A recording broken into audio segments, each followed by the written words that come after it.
Well, good evening everyone and welcome back to another video. I am in northwestern Kane County in a pretty disturbed habitat, unfortunately. The BLM came and cut down a bunch of pinyon pines and juniper trees and left all this woody debris behind. And a lot of the species that are growing back are pretty invasive, such as this alfalfa or Medicago sativa we have right here, as well as all this prickly lettuce. It's Lactuca serriola, not to mention the crested wheatgrass. It's Agropyron cristatum. And a bunch of others. We got some yellow sweet clover and yeah, there's a bunch of invasive species here, but there are some natives. Oh, and there's a cow. Right, hopefully don't bother us too much during this video. So anyways, let's see what we can find here. Alright guys, the first one plant I want to talk about is actually this guy right here. This is Palmer's Penstemon, or if you prefer the scientific name, Penstemon palmeri. It's of course a member of the family Plantagenaceae, although if you're like me and read too much Utah flora, you might be referring to it as a member of Squirreltail, but that's not very important to know that it was once grouped there. Regardless, this is a pretty common Penstemon and actually one of the most common plants you'll find out here in general, which is really great because it's a certainly very beautiful one. It gets quite tall, like up to 7 foot max. I've seen some of them out here that are that tall, but this one's only about 4 foot. I'm not sure I've seen any with so many flowers on as this individual. Now, if you look really closely at the plant, or not really closely, just look at it in general, these flowers look like they have a bit of a mouth, right? And sticking out of it is a sort of fuzzy thing that should make clear why these plants are sometimes called beard's tongues.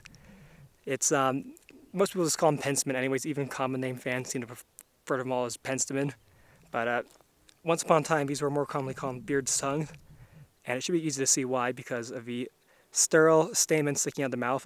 All Penstemons have 5 stamens, one of which is sterile and 6 right out the center. They're not always fuzzy, but in this case, it definitely is. Another feature of Penstemon is they all have opposite leaves. At least almost all of them do. It's generally a characteristic. See there? 2 leaves at a single node, opposite to each other. Really nice plant. Has a woody caudex, so it can be quite persistent and long-lived. But of course, it produces new shoots every single season. Yeah. Normally the flowers get a lot more pink than these ones do, but around here they're white for some reason. It's just the luck of the draw of the genetics, and thankfully for such a lovely plant, it is quite common out here, as you can see. See in the background there how many there are. Fantastic plant. Another thing that actually sets this Penstemon apart from most of the others is that it's one of the few that has a scent. Now I'm going to pluck this one for science. And if you feel bad that I'm harming a native plant, don't worry. I've destroyed plenty of invasive ones today. But anyways, if you sniff it, it smells nothing really that special. It smells like a very typical flower. Almost like, at least in my head, how I remember roses and plumerias smelling like. Not sweet, just very floral scent. Anyways though, let's move on to some other plants. Alright, this grass right here, all that yellow stuff is Elymus elymoides, I think. Could also be a species of a hordeum. I can't remember what the common one is, but I'm pretty sure it's just Elymus elymoides, which I believe is commonly called Squirreltail. It's either that or foxtail. I get mixed up which one is which. Because, yeah, like I said, there's a species of hordeum that is either called foxtail or Squirreltail, but I'm pretty sure it's Squirreltail.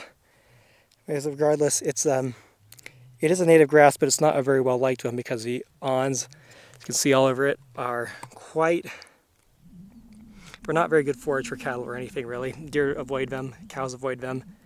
If you try to eat them, they'll get stuck in your gums and it'll be the most annoying thing ever. In fact, I tried that once, so don't ask me to bite into them. I don't want to floss tonight.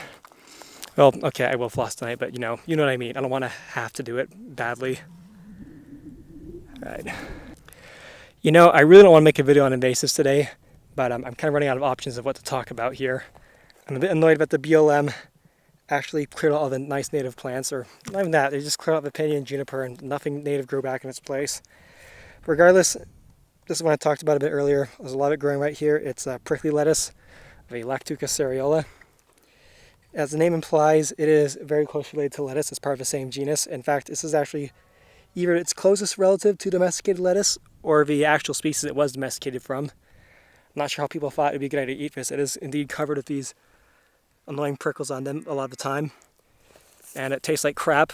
Like it is edible. Like I remember the subfamily Chicoreidae, the sunflower family is edible, but Doesn't mean it tastes good. I tried this earlier, in fact, but I'll do it again for you guys. It's just not going to be the totally genuine reaction, or at least fresh reaction. Oh, fuck. Oh my god.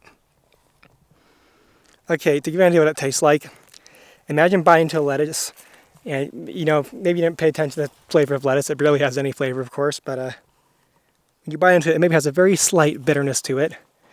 Imagine that magnified by like 1,000 times, and that's sort of what it tastes like.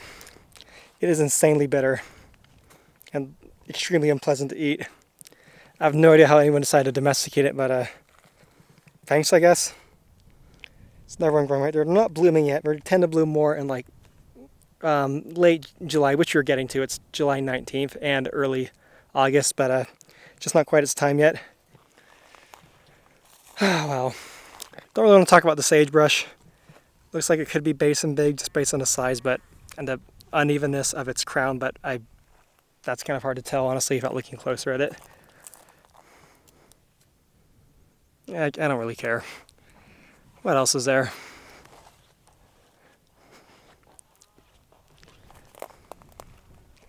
Here's something a little bit interesting to spot.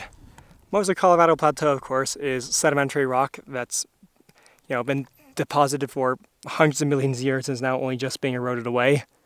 But there's a few spots of volcanic rock, and hopefully you can see it out there across the fence. Is most likely some basalt. That's not. I don't think that's what the soil here is derived from, because basalt erodes very slowly, and in general volcanics do. And most of the soil here seems a different color than the actual volcanic rocks. So what I think happened is a lot of the sediment here blew in just from other eroding sedimentary rocks on the plateau. And so it doesn't have to travel very far. Most of it is composed of sedimentary rock, as I said. Like those cliffs out there. That's all sedimentary. Oh geez, that's pretty terrible too. There's some gigantic mullein plants right on the right center of the frame there. Jesus, I did not notice that until now.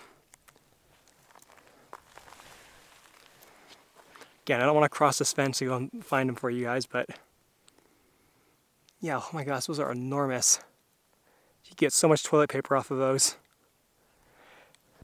Alright, here's a better view of those plants right there. It's woolly mullein, or Verbascum thapsus, whatever. A little bit of a funny name, I guess.